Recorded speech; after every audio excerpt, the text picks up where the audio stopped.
Hi guy, good morning to you. So this morning I want to talk about Gospel of Barnabas. So many, especially the Christians, saying the Gospel of Barnabas was written by a Muslim in the year of 1500. It's a propaganda to attract people to become Muslim. No.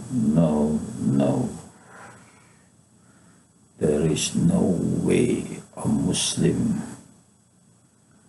making that attempt of writing something and then tell everyone that it comes from Jesus. Is forbidden in Islam. Anyone doing that, any Muslim doing that, will go to hell. So don't believe of anyone telling Gospel of Barnabas was propaganda made by a Muslim in the year 1500. Call it haram, meaning forbidden in Islam. A Muslim to write something not from Jesus, not from the friend of Jesus, and telling people that it comes from Jesus or Jesus' close friend written it is not in the principle of Islam to do such thing. So Gospel of Barnabas is from Jesus, written by Barnabas. No way anyone can copy the story. No way anyone can imagine as such as making the stories I seen in the Gospel of Barnabas. So I'd like to tell you again that Gospel of Barnabas was written by Barnabas, and it originated from the saying of the Jesus himself. So I rest assured that Gospel of Barnabas comes from Barnabas. So don't worry. How come anyone can imagine? We just read the story of Samaritan woman and the story of Jesus visiting Lazarus' house, and there is a story there of Martha sitting under the table. Who could have imagined that Martha sit under the table? Who could imagine that Mary Magdalene forget to serve Jesus and his friend with food, and Martha laments that? Who could imagine what's happening in the temple when Jesus told the priests that the Messiah would come from descendant of Ishmael, and the Jews in the temple start to run amok, killing each other, throwing stone to each other. Who could have imagined that? So, who could have imagined the story of Abraham with his father so detailed? And so I look at it impossible for anyone to write other than it come from Jesus himself, from the inspiration from God. The gospel was implanted into his heart when he was at the age of 30, and that is the time when he became the prophet of God. So, and there was also a correct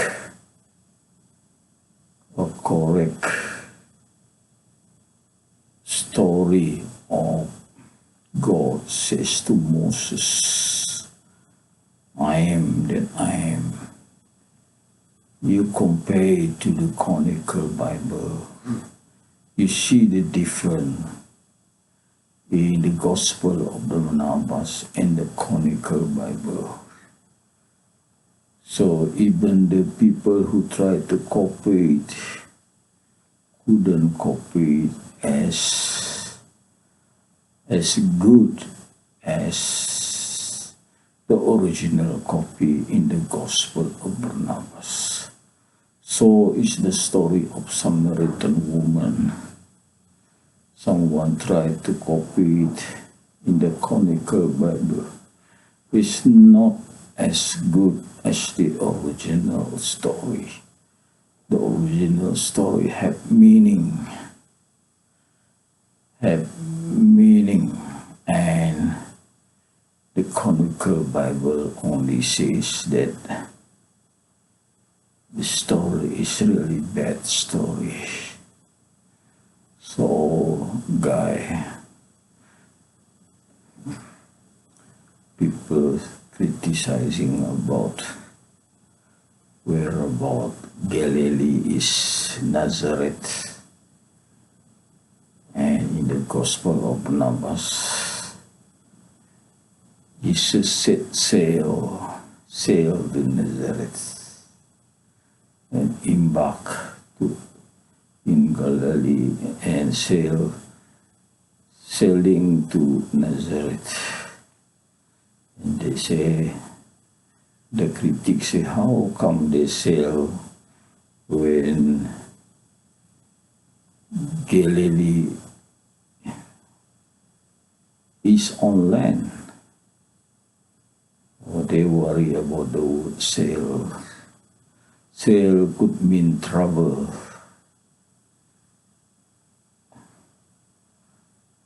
When I say I sail to Mecca, meaning I travel to Mecca, of course, you use ship to sail to a port, and then you reach Mecca.